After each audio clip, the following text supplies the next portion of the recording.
Rachel here. Welcome to my Slow TV Stitchery.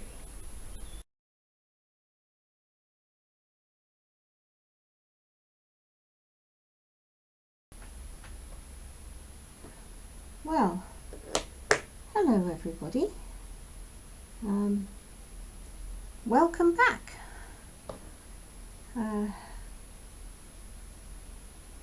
I had been intending to leave the assembly of these pieces until I knew where they were going to go.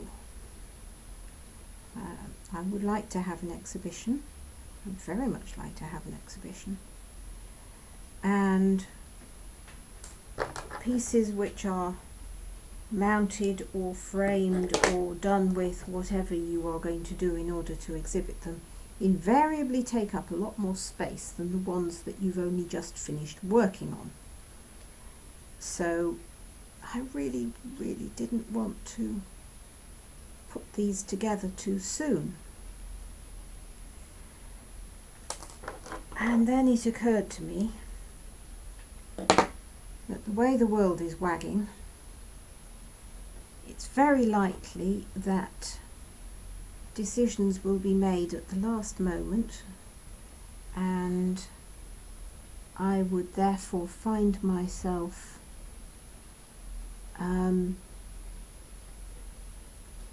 putting together the considerable selection at the very last minute in a state of frantic anxiety.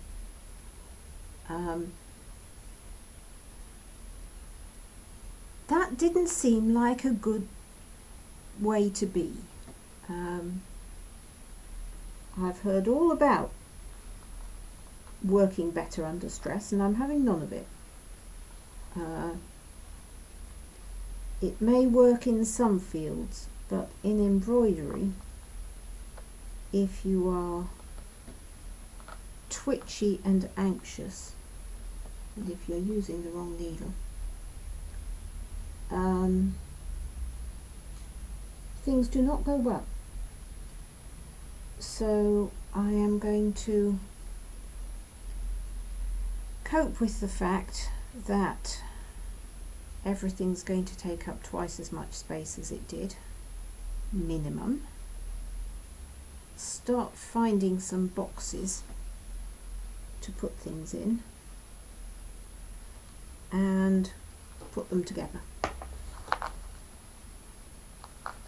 And again, given the way the world is wagging, I thought wittering about it as I did it might possibly add to the entertainment available.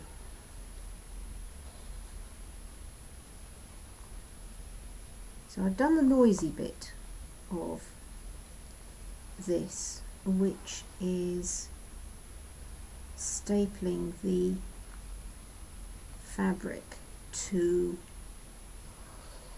an artist's canvas, actually.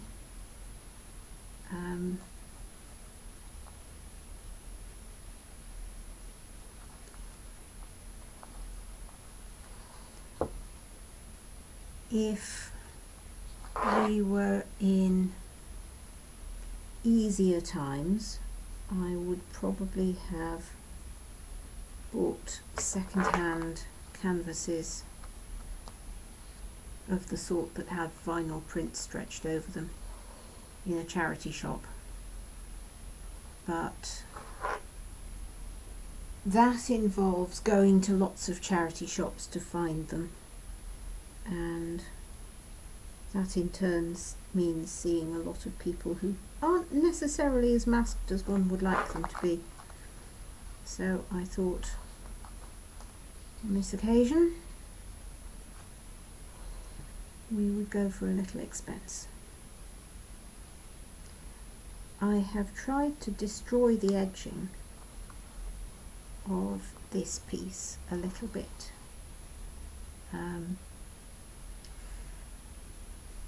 Back up, it occurs to me that all of my ideas are not as clearly in mine. The original idea of these pieces on felt, or using felt, is to be reminiscent of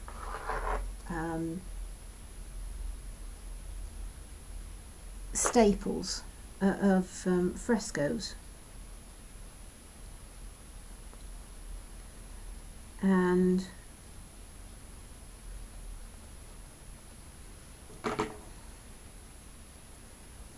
therefore in particular reminiscent of the fragments of fresco or painted plaster or painted pavement that you quite often see in museums, and they mount them on plaster which is not quite the same colour as the background of the piece that they're doing, so that it's clear to the onlooker what is conservation and what is the real thing. And when they've restored and completed, if you like, the pattern, again the colours will be just slightly off so that you know what's speculative.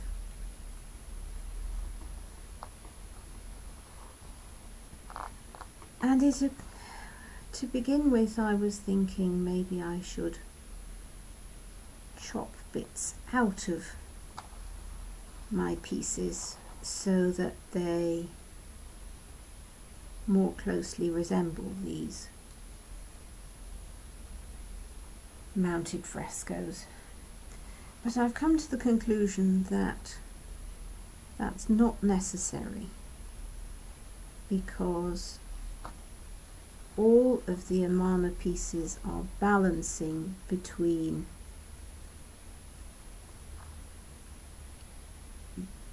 a thing done by an Egyptian in ancient times and a thing done by the archaeologists in the 20s and 30s and the thing done by me. So I'm destroying edges, I'm snipping out some little bits sometimes, but I'm not going to try too hard to echo the mounted restorations that we see. I think it'll be fairly obvious.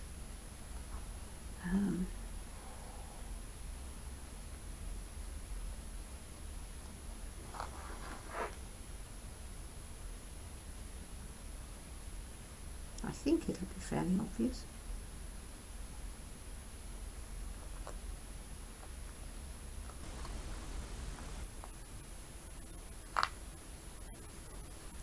Quite pleased with my jungle here, and I'm very pleased with the subtle, just a hint of modelling that I managed to introduce in the calf.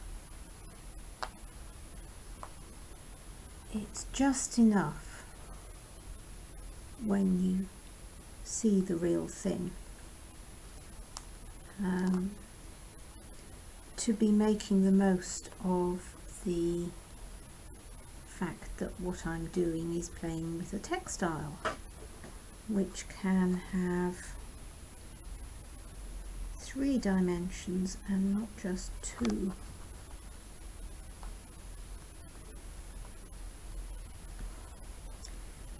I was rereading recently one of my overstuffed shelf full of books about stitching. In particular, one of Edith John's, and she's full of suggestions for peculiar stitches.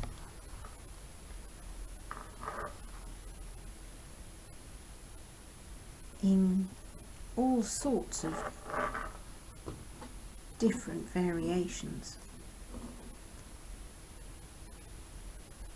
And she was talking about her earlier career when she used a lot of found objects and melted things and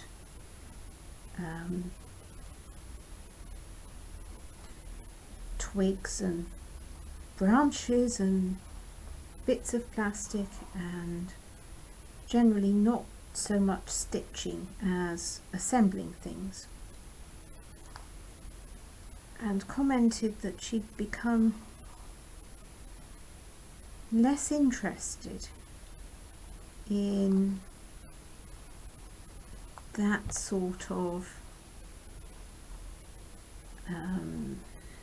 how shall I put this, in that sort of exploration, and much more interested in exploring what she could do with a needle and thread. So who knows, you might find me playing around with mixed media at some point in the future, but for now I have plenty to do here.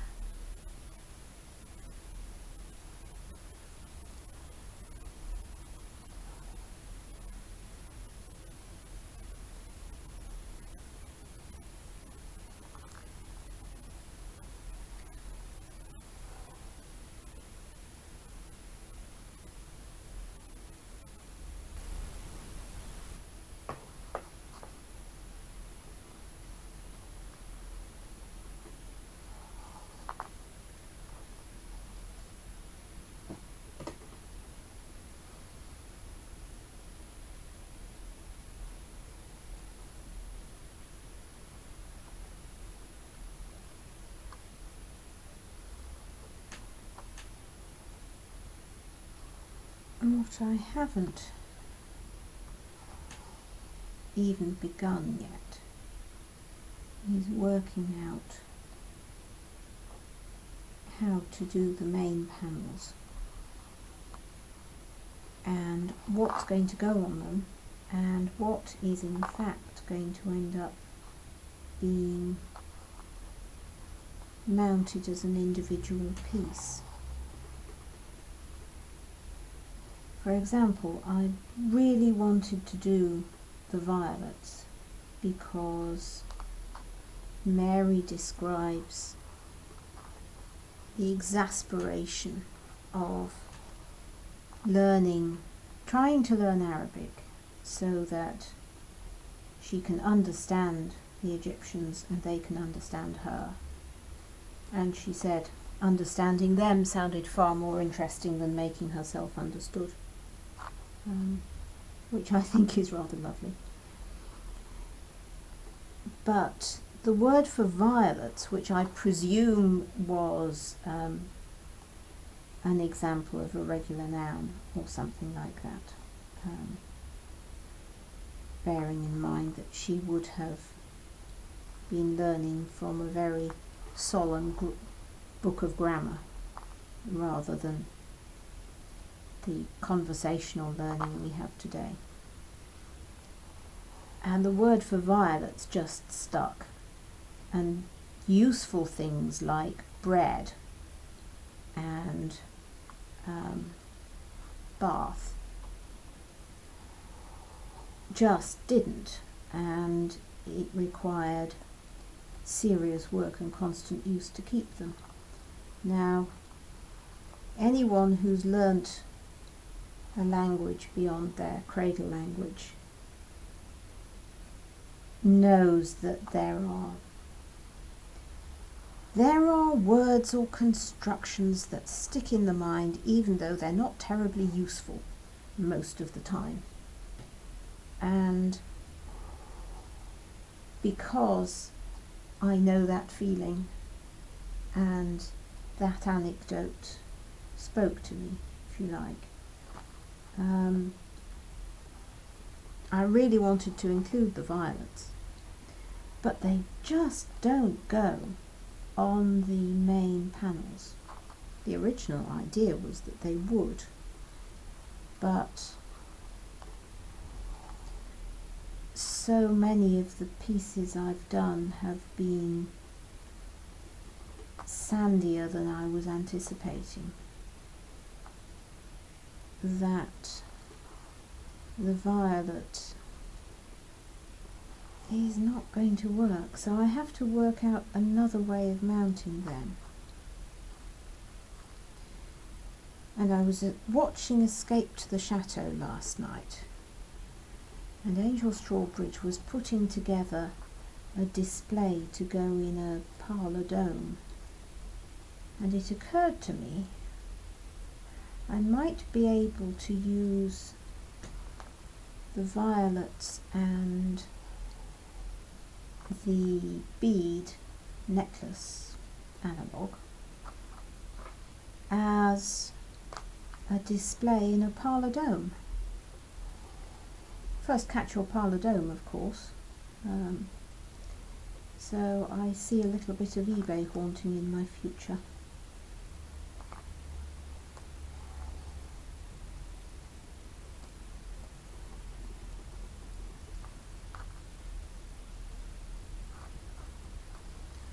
Possibly even serious antiquing, which would be an adventure.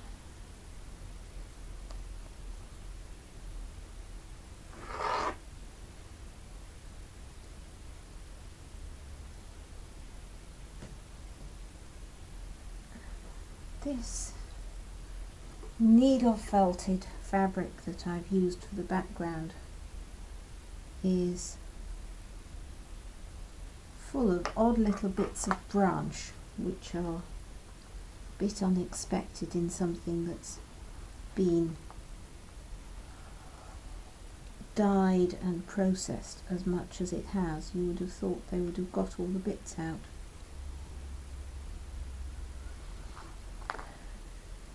Very disconcerting to get bits of twig in your felt.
That's all for this session.